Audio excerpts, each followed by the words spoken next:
Hi, I'm Wren Smith, Interpretive Programs Manager for Bernheim, and I'm here today at Bernheim hanging out near some spotted jewelweed and Patience capensis. And I love jewelweed. I love that it's got some interesting common names and stories hidden in each of those names, and it's also a fun plant.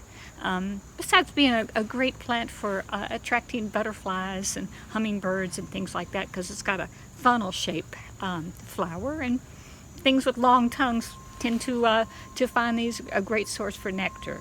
So some of you know jewelweed as a relative of your garden impatiens, hence the genus name, impatiens.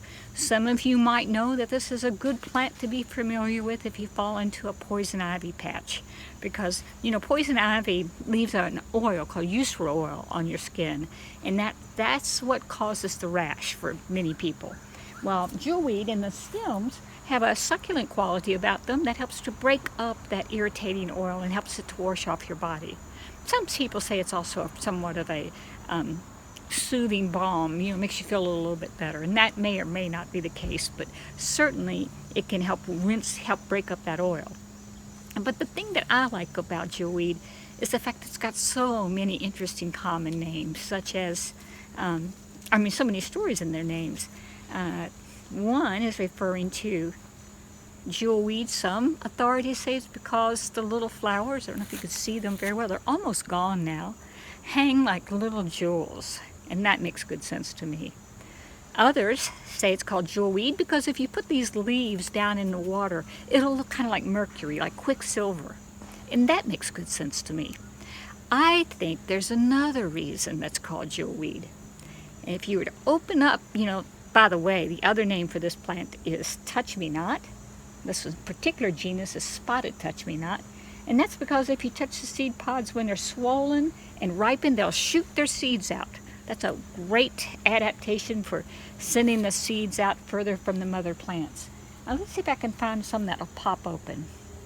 Let's see, I thought I had some big fat ones here for you. Looks like I may have to go looking. Let's see.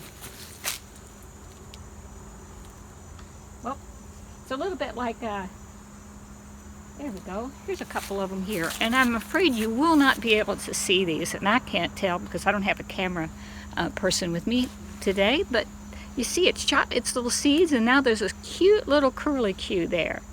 Hope the camera can pick that up. And the seeds I caught in my hand, they're about the size of little baby peas. Here's the thing that's hidden in there. It's a little surprise. If you take your finger now and you scrape off that green, oh, I don't think this one's quite ready. Sometimes this one's not quite ripe. That's just the way it goes sometimes when you're filming. Things don't work exactly as planned. But let's try this one. Try another one.